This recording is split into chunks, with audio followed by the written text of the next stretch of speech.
In this video, I'm going to teach you how to create a ChatGPT-like API that runs on AWS Lambda. Boy, was that a mouthful. Okay, before we get started here, I just want to kind of go over what exactly that means. So, a little preface here. The original ChatGPT backend API, we'll just refer to that as the OpenAI GPT API.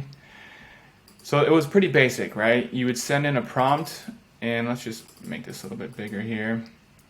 You would send in a prompt, and you would get a response. And that's how the API worked. The ChatGPT interface was a little bit different, right? Because when you were typing in questions and then giving it feedback, it kept the context of that within the web UI. But just using the API directly, it did not keep that context until early this year. Then they released basically the ability to kind of save conversations and to send those back and keep the context at the API level. And so what that looked like is that you would then, instead of just sending a simple prompt, you would start off by setting some roles and the content. So you set the role as system as the kind of core role you want to set, and you tell the system how to act. So oftentimes, especially in the ChatGPT documentation, it'll say that you act as a helpful assistant.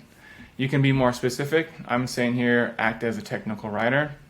And then you can obviously, be creative and choose different roles that you want the system to act like. So once you set that, then you set the actual user content. So this would be the user, and this is saying, write me instructions for creating a Python, let's just say article, right? And then the AI will respond as the assistant role and say, here is the Python instructions for XYZ, okay? And then if you had further queries, let's just say that we wanted to get some clarification on that Python script. We would then want to add those to the response or to the request. So these two are the same as before. The role assistant is the feedback from our first query, and then we're sending a new query here that says, can you please expand on the part where X, Y, Z, right? And then the AI will respond back with a new response. So the big idea here is that you have to keep on sending, you have to keep track of the conversation on your side pretty much. And you can do that on the front end, which is what I'll show you to do today, or you could have a database involved that's keeping track of it as well for long-term use. But just for instruction purposes, I'm going to go ahead and show you how to keep it all in track on a front end, okay? So with that context set, let's get into writing some code. Let's start by opening the project environment. If you go to skillmix.io and then click on projects, and then find the one that says multi-message chat here. Okay, this is the right one. You do need an account if you want to do this yourself. So create an account and then you can open up the interactive mode. The first thing you want to do is click Start Lab. This will go provision an AWS account and get the credentials that we need to complete all the steps here. It can take a couple minutes, so once you click start, give it a shot and just wait. I'm going to click pause and come back when it's ready. Okay, the environment is ready, and we know that because all the credentials are here, and we also are connected to the remote instance at our terminal.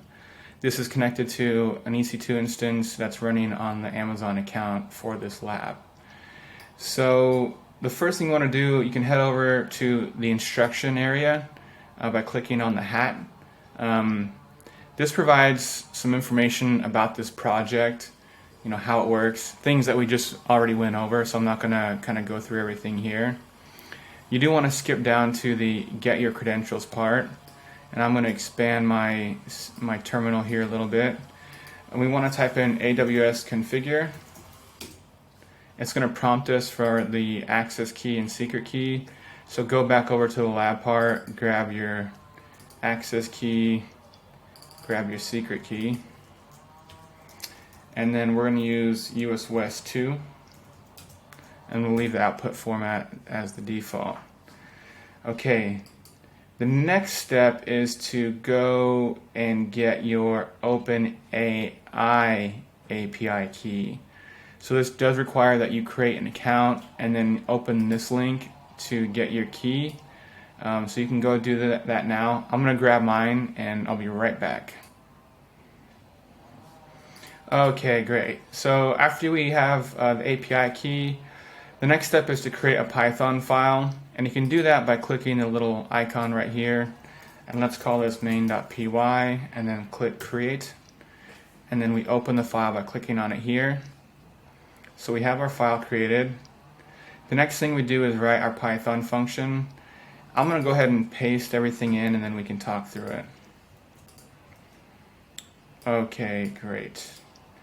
So we import the JSON and OpenAI packages. We'll need those later. We set our OpenAI API key, and that's mine. And then we create our Lambda function. The Lambda function has to have this signature. We're going to call it Lambda handler and pass in the event and context objects. I like to print the event object when I'm for troubleshooting purposes. If there's an issue, you can pop into CloudWatch, look at the request, and see what's going on. Then we set some local variables. So we grab the body of the incoming Lambda request. And later on when we're testing this function, you'll see what I mean. But this is basically how we get access to the incoming request body. And then I want to set the messages value to the messages data set. We do set our response text here. We just create an empty variable. And then we make the call to OpenAI. And we're going to use GPT-4. If you don't have access to that, you can use GPT 3.5. And what you have to do is go over to their website and look at the models and grab this name here. You would copy that and then paste it into this spot. Okay? Next we pass in the messages, and this is from the incoming request that we just talked about, and we set our temperature. And then we populate the response text with the response from OpenAI's APIs, and we return this with a status of 200, and the value of the body will be the value of the response text. So you do have to click save here so that we commit it. So now we have our file, we understand what it does, and it's time to deploy this function. And we do that by using AWS CLI. So I'm going to go grab all those steps here. The first thing we'll do is we'll install some dependencies. So I'll update our package list. I'll install dialog. I'll install zip. And we'll install less. Okay, so once that's done, if you get errors here, you can ignore them for now. We want to use Python Package Manager pip to install the OpenAI package into a local directory. And that's what this command does. And if we cd into that directory and run an ls on it, you can see all the different dependencies that were installed. So we have it local, and the next thing we want to do is we want to zip the entire contents of this directory into a file named mydeploymentpackage.zip. Don't forget the period at the end. That's how it gets the local directory contents. Okay, so now if we actually, you have to cd back into the parent folder, and that's where our zip file was placed. So we do an ls, you'll see that's where the zip file is. And then if you do a refresh over here, you can see we now have the package directory and we have the deployment zip file. Things are going great. Okay, now we do want to add the main.py file into that zip file, and we can do that with this command. So we're adding, and you can see it saying adding the main.py file there. So we have our zip file. It's completely ready to be deployed to AWS Lambda. And we need to set up a few things before we can actually upload the function. The first thing we need to do is create a policy file, and this is going to be applied to a Lambda role, and this gives the Lambda service the ability to execute that role essentially. Okay, so we have our policy. The next thing we will do is create a role, and you can press enter. You can see the whole details of this role. The terminal here is a little bit janky right now, so to escape out of this, you basically press Control Z, and that will break you out and back into the terminal. So we have created our role, and now we want to attach the role policy. So we have our policy, we have a role, and this command will attach the policy to the role. Great. The next thing we do is we will upload and create our function. We upload the code and it creates our function essentially. And you can see we're going to execute this command here. We'll pass a function name. We'll point to the zip file we created earlier. We will identify the actual handler, and so main is the name of the file, and Lambda handler is the name of the function in the file. We're going to use Python runtime 3.10. We'll set a timeout to 3 minutes, 180 seconds, and we will identify the role that we just created here. So let's copy all this into the terminal, but don't press enter yet. We actually need to do one more thing. So you see here where it says account ID, you have to come back to the lab tab and grab your account ID, and then we'll change that value here.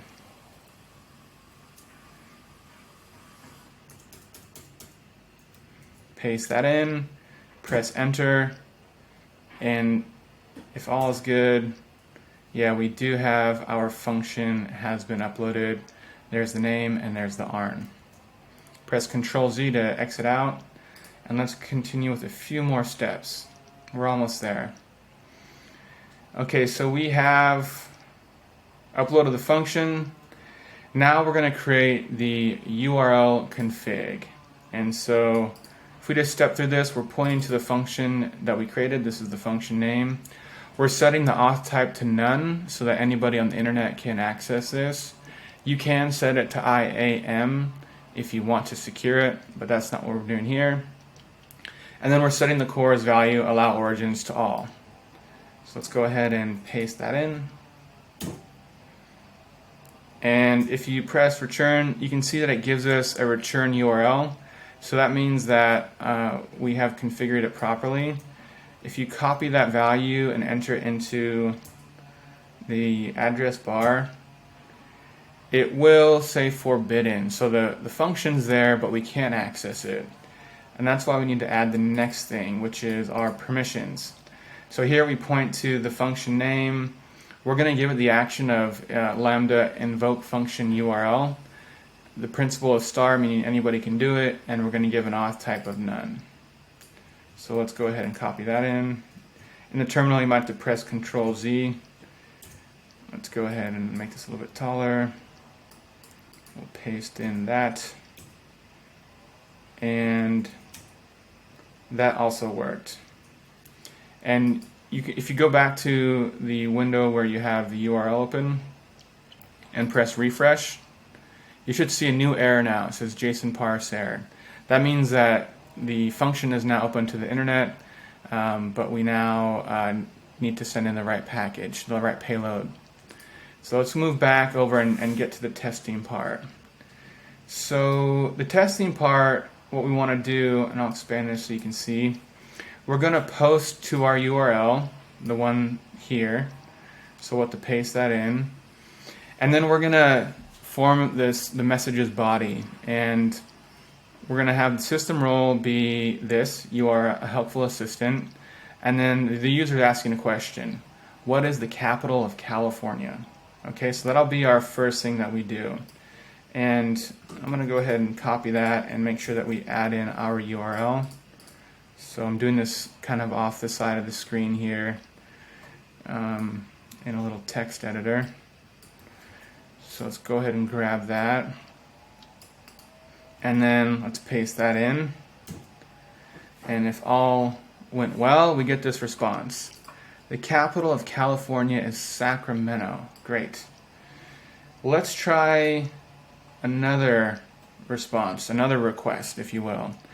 And in this request, we're going to ask what the population of the capital is.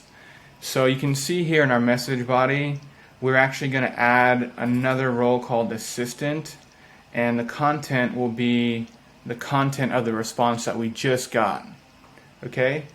And then we're going to follow up with a new question, like what is the population of the capital? And because we're sending all of this, it knows that we're talking about Sacramento as the capital in question. So let's go ahead and do this and make sure you enter in your URL. I'm going to do this off to the side again.